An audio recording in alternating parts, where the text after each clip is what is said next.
Искате ли да развиете детското въображение? Останете с мен, за да научите как. Здравейте, приятели! Аз съм мама логопед и днес ще споделя 3 много лесни стъпки как да развиете детското въображение. Първо, спрете да купувате готови играчки или купувайте по-рядко такива. Направете играчки сами, с ръчните ръце на вас и на вашето дете.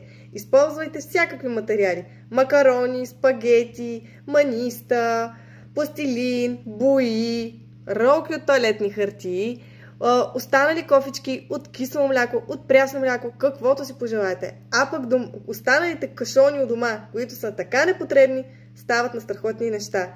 Използвайте ги и направете играчките си сами. Това много добре ще повлияе на детското въображение.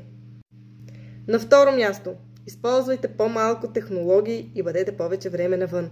Разбира се, технологиите дават всичко на готово. Цветове, най-различни герои, най-различни разнообразия от различни светове. Това никак не влияе добре на детското въображение и не само знаете. Така че намалете технологиите, за да отключите въображението. И трето, оставете детето да скучае. Това е най-добрият приятел на въображението. Скуката е най-добрият приятел на въображението, защото точно тогава ние започваме да мислим и да измислим нови светове, нови неща, които да премахнат така наречената скука.